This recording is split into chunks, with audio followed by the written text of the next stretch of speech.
الرحمن الرحیم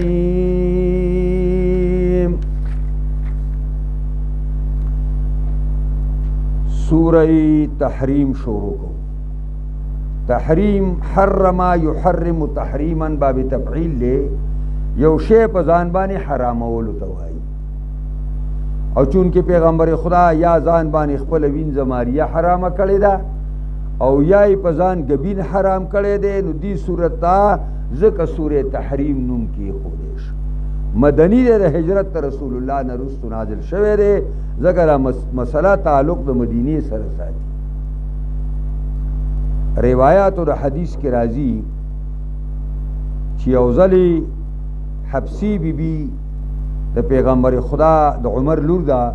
د پیغمبر خدا نه د مور او پلار د ملاقات لپاره اجازت واخیست چې زه به مور او پلار ملاقات لا شم ویل زه لاړه شم چې لاړه شو نو د هغې هغه کور او کمره خالي شوه نو نبي علیه السلام خپله وینځه ماریا قبطیه ماریا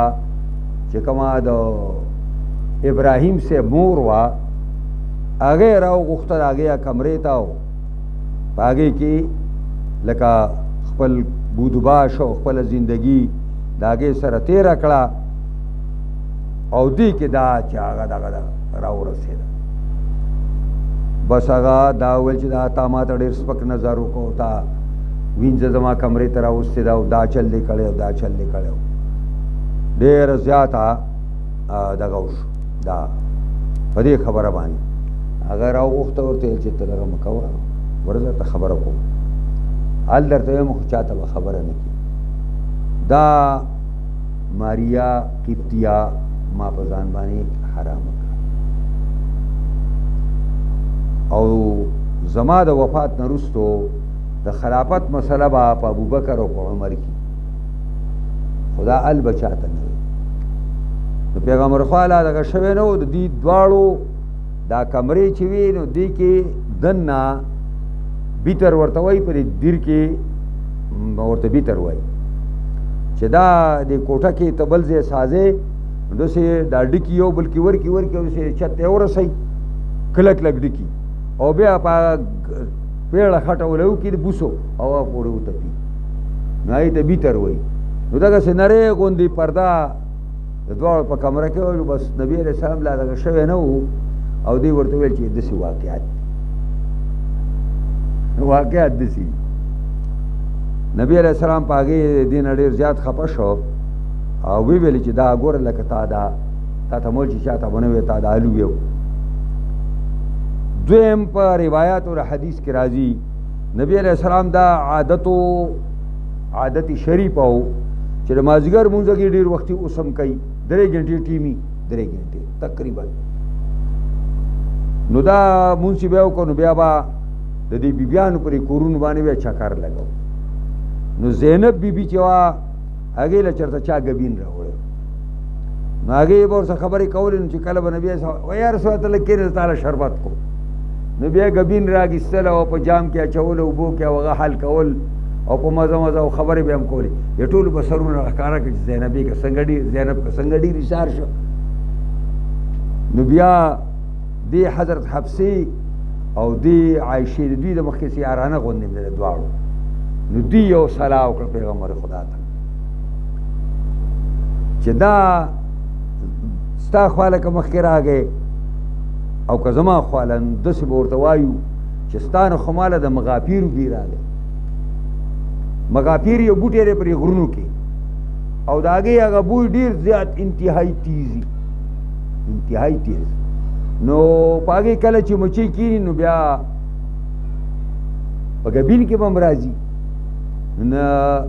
چې د یوې سره میلاو شو نو هغې ورته ویل چې تا نه خو مال د مغافیرو بیا دی او پیغمبر خدا بدبوی ډېره زیاته بده ګڼله ځکه چې فرشتې به ملاقات ته راتلي ویل چې یاره پلانۍ ما خو مغافیر نه دي خوړلي خو د هغې کره مې ګبین څکلی دی او دا کېدی شي چې دا مچۍ د مغافیرو په بوټي چېرته ناست دی بیا چې د بلې راغی دې م ورته وویلې نو دواړو ته یې ویلې چې بس دا ما دغه ګبین ما په ځان باندې حرام کړ بهرحال یا د ګبین مسله ده او یا د خپله وینځ یې په ځان حرامه کړې وه الله رب العزت ورته داسې لږ غوندې د زورنې الفاظ استعمالوي، خو تعبیر تی مخکې په یا ایها النبی څه کوي، تسلی ولا ورکوي. یا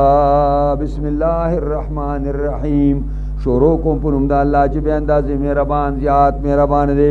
یا ایها النبی، اے پیغمبره، لم تحرم ما حل الله لك، ولی حرامای په ځان باندې ما هغه شی احل الله لك چې خدای ستاره پر حلال کړی دی، چې یا ماریه ده او یا چې کوم دی نو غبین دی. تبتغي مرضات ازواجکم، ته طلبای چې کوم دی رضامندی د خپل بیبیانو، د خپل بیبي د راضي کول لپاره په ځان باندې حلال حرامې ته. والله غفور رحیم، الله بخون کې مهربان دی. قد فرض الله لكم تحلة ايمانكم، یقینا مقرر کړی دی الله ستاسو لپاره آزاد دل د قسمونو ستاسو. دا چون کې چې ته خپل حرام شی په ځان باندې حلال شی حرام کې، نو دا په حکم د قسم کې شو، په حکم د چا کې شو؟ قسم کې. او قسم کفاره غواړي، نو الله تعالی تاسو لپاره مقرر کړی پر کړی تحلة ایمانکم، خلاصول تاسو د یمینونو، قسم نه به څنګه وځي. والله مولاکم، الله ستاسو کارساز دی. وهو العلیم الحکیم، او دا الله پوهه حکمت والا دی. وإذا سر النبي إلى بعض أزواجه حدیثا، کله چې پټ کړه پیغمبر خدا بعضې بیبیانو ته خبره ورته پټ کړه چې ما ماریه په ځان حرامه کړې یا ګبین حرام کړی دی، او زما نه وروستو خلافت به ابوبکر صدیق او عمر به پکې پهل به راوي. فلما نبأت به، کله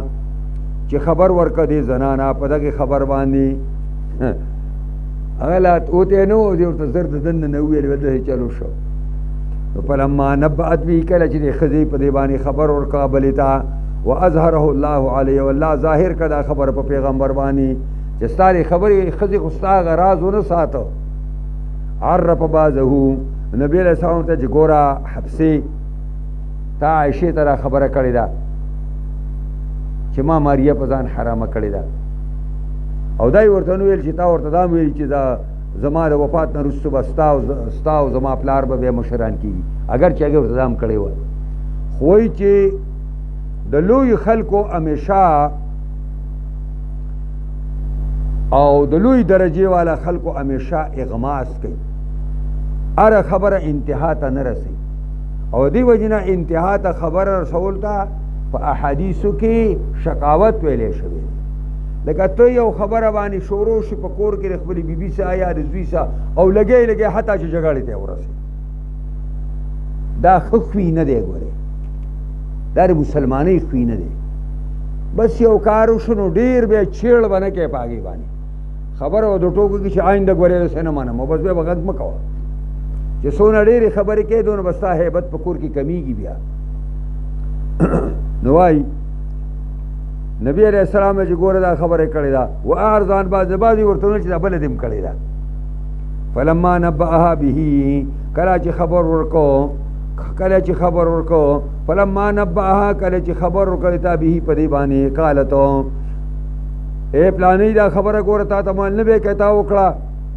قالت وویلې دي بیبي من انبأک هذا، تا ته چا وویل چې ما هغې ته ویلي دي، تا ته چا وویل؟ قال نبأني العلیم الخبیر، خبر را کړی دی ما ته الله، یعنی هغه عالم خبردار ذات راله خبر را کړی. ان تتوبا الی الله فقد صغت قلوبکما، که توبه وباسئ دواړه ته او عایشه الله ته، نو فقد صغت قلوبهما، یا قلوبکما یقینا مایل شوي دي زړونه ستاسو زړونه کاږه شوي دي. حضرت عبدالله بن عباس وایي زما ډېره زمانه د حضرت عمر په دور خلافت کې مې دا ارمانو چې دا تپوس ته وکړم د پیغمبر په زنانو کې کومې دوه زنانې دي چې قرآن وایي ان تتوبا الی الله فقد صغت قلوبکما. وایي موقع به نه میلاوي، یو ځل ورسره حج له روان شو، نو په حج کې حضرت عمر راته ویل چې عبدالله زه اودس ماته وم، نو هغه لاړ اودس ماته وم، ما ورته اوبه تیارې نیولي چې راغی اوبه ورته اچوم، نو ما ورته ویل چې خلیفه یو تپوس کوم دا کومې دوه زنانه وې د پیغمبر خدا چې قرآن وایي ورته وایي چې که تاسو توبه وباسئ الله ته توبه وباسئ ګوره ستا اړونه کاږي شي. نو هغه ورته ته چې ویلک دا خو حفصه او عایشه وي که نه وه زما لور وه ابوبکر صدیق لور وه. وان تظاهر علیه که تاسو یو بل تعاون کوئ په خلاف د پیغمبر باندې او تاسو دا متحده محاذ قائم کړئ او د پیغمبر په خلاف کې دواړه د یو بل ملګرتیا کوئ نو فإن الله مولاه یقینا الله مولا د پیغمبر دی ناصر او مددگار د پیغمبر دی و جبریل مددگار دی و صالح المؤمنین او نیکان مؤمنان مرګري دي. عبدالله صاحب وی عبدالله زید عباس وی صالح المؤمنین مراد ابوبکر صدیق او عمر دی چې یو وی زما پلار دی بل وی زما دا بل پلار دی نو دغه استاد پلاران مبن پیغمبر شاته په دې مسله کې دی ولاړ. والملائکتو بعد ذالک ظهیرا او پرشتي رسلینا دی مددګاران د پیغمبر دا الله ټولي پرشتي دا شاته ولاړ دي. عسى ربه قریب را چې رب د پیغمبر ان تلککن کتا سو طلاق کی دې شي چې رب د پیغمبر کتا سو دا پیغمبر طلاق کی نو ایبدله په بدل کې بور کې دی پیغمبر تا ازواجا خیرا منکن بیبیانی چې غوره به استاسو نه د پیغمبر خو بیبیان نه غوره نشته و یاو کنه چې د پیغمبر بیبیانی د پیغمبر بیبیانی نه غوره دي او که طلاق ورکړي نو بیا غنوري ته غوره دي چې کوي نوري ولا په نکاح ورکی او دا څنګه غنوري زنانه به څنګه مسلمات تابعدار وي مؤمنات ایماندار وی قانتات عبادت مانا عبادت کون کی وی تائبات توبہ استون کی وی عابدات مانا عابدات عبادت کون کی وی او سائحات مانا دادا چه روجداری وی صاحبات و ابکارا زنی بپکی کنڈی وی و ابکارا و زنی بپکی جنکی وی پیغمبر خوابی بیانی دا کسی وی کنا نور زنانه هم په دې صفاتو باندې موصوف دي. یا ایها الذین آمنوا قوا انفسکم واهلیکم نارا وقودها الناس والحجارة عليها ملائكة غلاظ شداد لا يعصون الله ما أمرهم ويفعلون ما يؤمرون.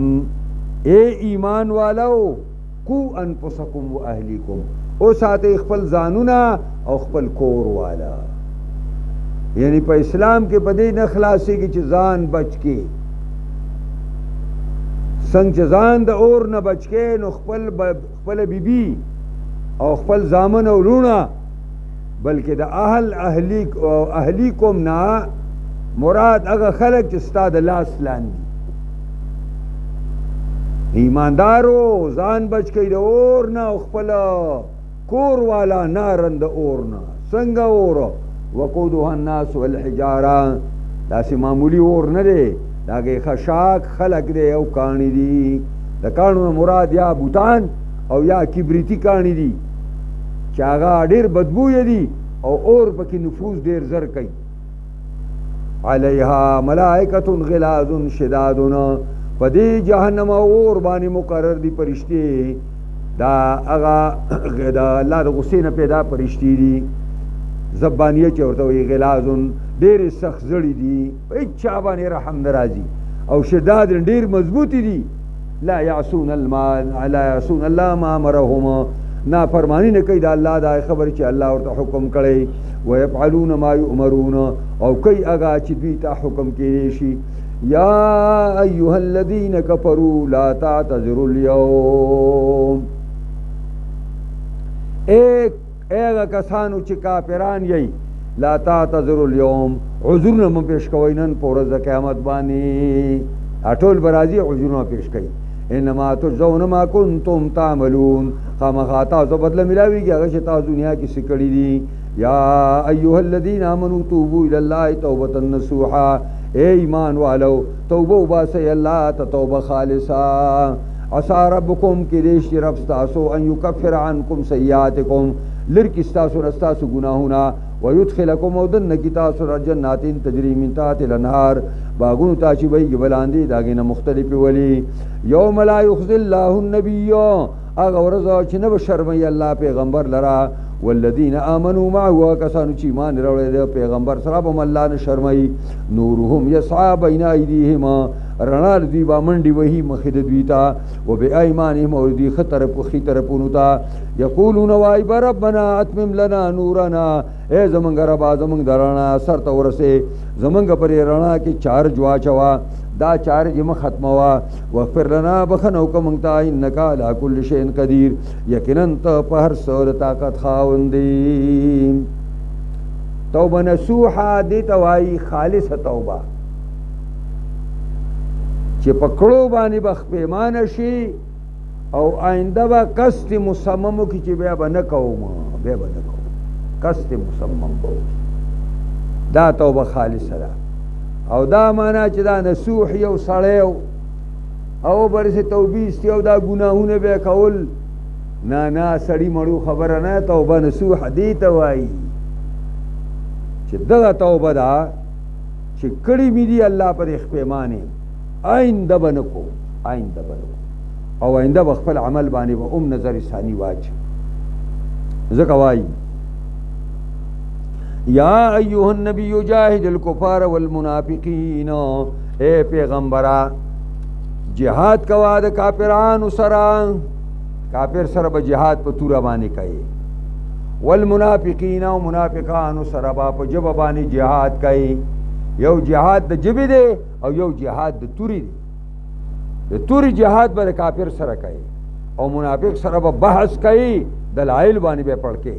وغلظ علیهم او سختیو کوي په دی باندې راګیر کوي او مأواهم جهنم زیر دوړو قبیلو جهنم دی وبئس المصير ډیر ناکار زید راتللو دی جهنم ضرب الله مثلا للذین كفروا امرأة نوح وامرأة نوح كانتا تحت عبدين من عبادنا صالحين فخانتاهما فلم يغنيا عنهما من الله شيئا اللہ تعالی مثال بیانی یو مثال عجیبا د کفارو د پارا او دا د کفارو د پارا چې بیانی که مثال نو بیبی د نوح علیہ السلام او بیبی د لوط علیہ السلام په دې معنا باندې چې دا پیغمبرانو په نکاح کې وي د پیغمبرانو په سایه کې اوسېدلي د پیغمبرانو ښځې او چې خپل کافر وي او عمل غلطو نو آغا لوی پیغمبرانو علیهم السلام دا خپل ښځې خلاص نه کړي نو کافرانو تا دا خبره کول چې زه ابراهیم علیہ السلام نو سیما او سو کوئی زه آدم علیہ السلام بچې ما او سو کوئی ما نیولی لمن ستا دا وی ما ګوټ ته مړنی لمن دی ولی دا او چا ځان له څه شي نه ساز کړي او چا ځان له څه شي نه ساز کړي دي کافرانو دا ستاسو لپاره مثال دی چې په خپل ټیک نه یي او د ټیکو ډیرو نیکو خلکو ستاسو لړن تعلقي اس پیدا نشي درکولی په شوي پرې مثال کړه کان تحت عبدین من عبادنا وی دا دواړه لاندې زمونږ د بندګانو نیکانو نه فخانتاهما خیانت وکړو د دواړو ښځو د خپلو خاوندانو سره عام طور سره د ښځې خیانت د خاوند صدای چې ښځه زنا وکړي او چون کې د پیغمبرانو علیهم السلام زنانا ا مشرک سازیږي کو افر سازیږي ځکه چې قوم کافر دی او مشرک دی کفر او شرک او بد نه ښکاري لیکن زنا په هر ملت کې عیب دی سوا د موجوده اباحیت نه چې اوس کوم اباحیان پیدا شو په پیرنګیانو کې په یهودیانو کې او دهریان خو ټول اباحیان دي ای خو د حلال او د حرام څه شی نشته او پکې خور او مورم نه پیږي د دې اباحیانو نه مخکې چې څونه ملتونه د کفر راغلي دي او که اسلام راغلي دي په ټولو کې زنا لوی عیب دی د دې وجې نه دلته خیانتګرۍ معنا ده چې د خپل پیغمبر طریقې نه وخپله کړې، خپل خاوند طریقې نه وخپله کړې، په هغه باندې ایمان نه راوړی، د هغه شریعت او اسلام یې نه ومنلې، خیانت یې دا و. فلن یغني عنهما من الله شیئا، دفع نه کو دې دواړو پیغمبرانو عنهما د دواړو زنانو نه من عذاب الله شیء، د عذاب د الله نه څه. وکیل ادخل النار مع الداخلین، ویل شو دې دواړو بدقسمتو ښځو ته چې دننه شئ دواړه اورته سره د دننه کېدونکو نه. وضرب الله مثل الذین آمنوا، مثال بیانوي الله د هغې کسانو دپاره چې مؤمنان دي. امرأة فرعون، بیبي د فرعون، حضرت آسیه، د هغې مثال بیانوي. څنګه مؤمنه چې تا خپل عقیده درسته کړه، تا خپل عمل درست کو، زنانه یو که نارینه او ستا تعلق د بدترین کافر سره دی، د هغه کفر تا ته ضرر نه رسوي چې ته په خپل اسلام باندې مضبوطي. ګورې نه په دنیا کې شدیدترین کافر فرعون دی چې د خدای دعوی کړې ده، او حضرت آسیه په حضرت موسی باندې ایمان راوړی دی. اگر د ډېر دغه ناکاره خاوند د ناکارۍ په هغې هېڅ اثر ونه شو. ځکه وایي اس قالت، هغه وخت چې دی آسی ویلي رب ابلی عندك بیتا فی الجنه ونجنی من فرعون وعمله ونجنی من القوم الظالمین.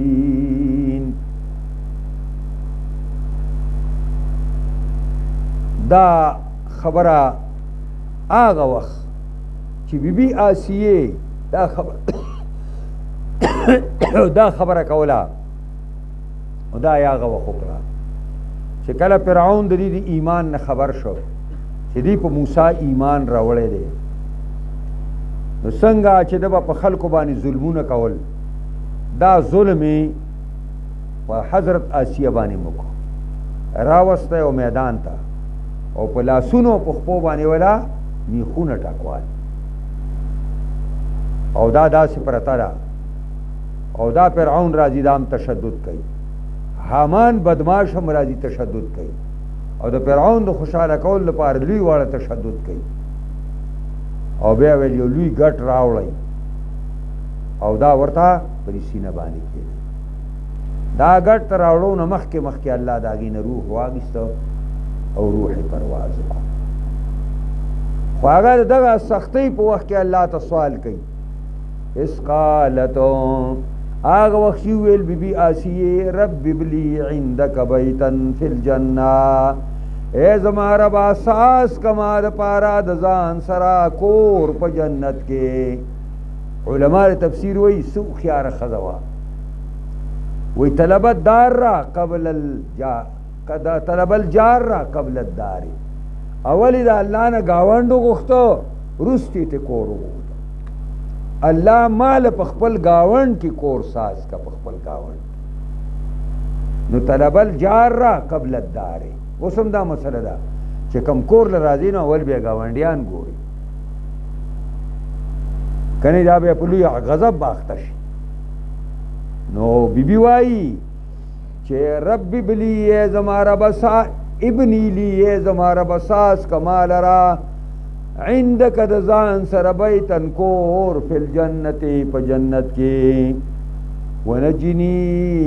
من فرعون، خلاص کی ما د فرعون ظالمنا، فلاسونو لمیخونه ټکوالي میخونه، وعمله او دشت، او خلاص کی ما د ناکار عمل د فرعون نا، او ونجنی من القوم الظالمین، خلاص کی مالا دا قوم ظالم کپتیانونا چې د فرعون د رضامندۍ دپاره هر یو په ما تشدد کوي، هر یو په ما باندې تشدد کوي. ومریم ابنة عمران التي احسنت فرجها فنفخنا فيه من روحنا وصدقت بكلمات ربها وكتبه وكانت من القانتين. او یاد کا مومنانو د پارا مریم لور د عمران، اغا احسنت پر جہا چه حفاظت کړو د خپل شرمګا پنا پخنا پی پسبو کو همغا په غریبان د دې کې من روحنا د خپل روح تشریفنا جبريل ته مویل چې لاړ شه او د کمیس پر غریوان کې ورته پوکو کا وصدقت بکلمات ربها تصدیق کړو دی په کلمو د خپل رب باندې وکتبه او په کتابونو د پروردگار باندې وکانت من القانتین او وادا چې کوم دی د تابعدارونه قانتین قنوت تابعداري ته ویل کیږي ودا د عبادت کوونکو تابعداري کوونکو نه ان شاء الله